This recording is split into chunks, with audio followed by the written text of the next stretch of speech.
Welcome to Jonk does Pennystocking. This is a Tim Grittani webinar. He's really outlining on the most recent plays, what he's playing them, why he's playing them, where he would stop out in these stocks and where he's expecting to take profits. It's the mindset behind the multi-millionaire who everyone loves to death, the golden boy, and he's the king of the pennies and some of the highs as well. I've seen him play some high Bitcoin stocks, but let's not talk, let's not waste time. Talk about me at the end. See you later. Enjoy.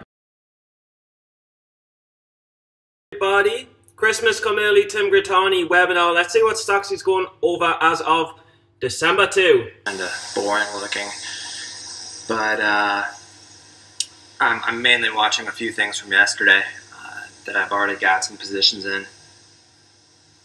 So just to run through them really quick. RGSE, this is my biggest short I'm currently in. I shorted it yesterday, kind of late. But that was by design, just because I didn't want to step inside the front side of a parabolic move, you know, gapped up. It was having a little bit of a morning spike, and I'm not just going to blindly stab short into the 88-cent spike here. Like, I mean, who knows if that goes to $1 or higher. So, like, I just sort of sat back and waited. It had this hard slap back down towards green red, and I started going after pops, and got about half my size up here, and then once it really tanked and bounced again, I added another half into this bounce between 74 and 77, I think, for my ads, and just stayed patient with it, let it fade back. It rebounded a little into the close, and I just swung it all because this, you know, after a big first red day like that, that's almost always a swing pattern for me, and especially in the case of RGSE. I mean, this is just this one's been around forever. It dilutes like crazy. I mean, their share count's already up to like 88 million shares again, and I think that they still have preferred stock and warrants down at like 32 cents to convert. So, yeah, I took a bunch short, and I'm trying to be a little patient with it, and not much of a gap down yet so far this morning, but that's really what I'm looking for, is just gap down and more fade, and maybe I'll cover some low 60s if we can get down there. If it gaps up, I really wouldn't be like panicking. I can handle a little bit of a morning push and have it green for a little bit, but you know, if it starts to like break past the 80 area and hold, my overall average wound up being 77.5. So I would definitely like take it off if I have to, and if I take a few cents a share loss from being over patient, I'm okay with that in this situation, because I know most of the time the patience is going to pay me.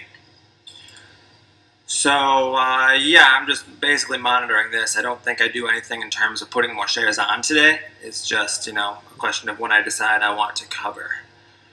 So, that'll be on radar, but I'm going to just put that off on a side screen so you guys aren't watching that, because that's probably going to be the most boring one. I should say a side chart, because I still am on my laptop. So, what else am I watching? Any. I think most of us have been watching Any for the past couple of weeks, which this thing is just, it will not die. It's immortal. I started short a little bit on this yesterday. In the afternoon crack, I think it was after this drop right here, I went after this first rebound up here. It rebounded up towards 7. I wound up with a 685 short. I didn't play it too big. And same thing, I swung it because it was this nice little extended doji candle here, which I've tracked these before, and a lot of the time they gap down and work out. And in this case, it's gapping up. So, you know, they still may be playing games with Any. And I'm kind of stuck in the position now of deciding if I want to just risk it all off of this 870 breakout level high, which, you know, it's a little bit wider of a risk than I'd like. Like, it won't be like an out-of-control loss or anything if I have to cut it up there, but I still would be, like, a little more annoyed by that loss for sure. But, you know, that's the level that really matters, and, like, kind of like where I'd hit the, like, oh shit button and be like, I'm really in trouble if it gets above this on my short position. So that's like an instant stop-out no-brainer. So the question becomes, just given what I see on the morning action today after this gap up, if I decide that I just want to cover up into a dip before that, you know, I'll just box the shares. I paid the locate fees for them. I held overnight and paid the overnight fees. So at this point, I might as well just box and unbox again whenever I'm ready to try again. It just is totally a question of which risk management plan I go with, and I'm gonna give it probably 10 to 15 minutes of trading after the open, just to try to get a feel for how it's acting before I make that call. I mean, I don't think, it's going to just like gap up here and rip straight through 870 and be an instant stop. I think I'll have plenty of time to get out before 870 if I decide that's the course of action I want to take. So I'm just going to try to read the action and make that call in the moment. I could not get more shares of this morning, which was unfortunate because I would have loved to have added to this position, especially if it had gapped down.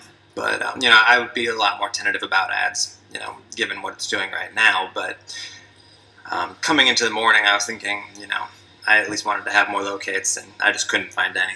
And actually, I will check one more time right now just because I haven't looked in a while. Nope, just straight up rejected. So yeah, I'm just going to be stuck with the few shares I have and have to make the best of it. And then the final ticker, which I already seem to have lost track of, ASNS. There we go. Oh man, it dropped in the last couple minutes. Too bad. That was the nutty one from yesterday.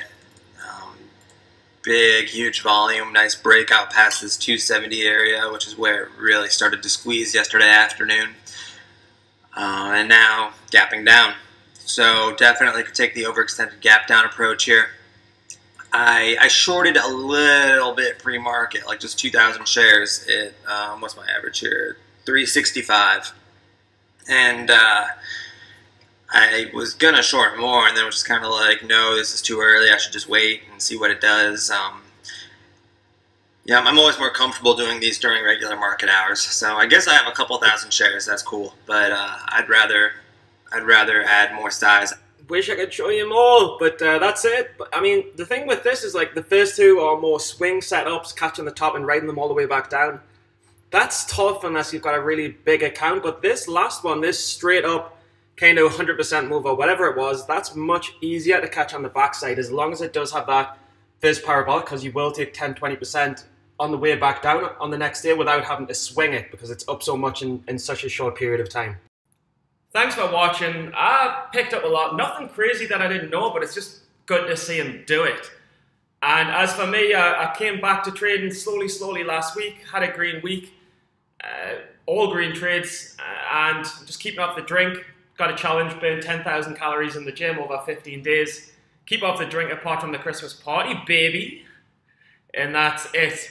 And it's been a really rough end of the year. It's been a really rough year in total, kind of the worst year trading I've had. But it doesn't really matter when I think about it because I've learned so many different styles and how to trade so many different stocks that eventually it's all going to come together and I'll be like, there's the best of the penny stocks. There's the best of the high price stocks. So I'm excited. Live the dream. I'll see you later. And I will not ever give up. Rather fucking lose everything and inject heroin in OD, honestly.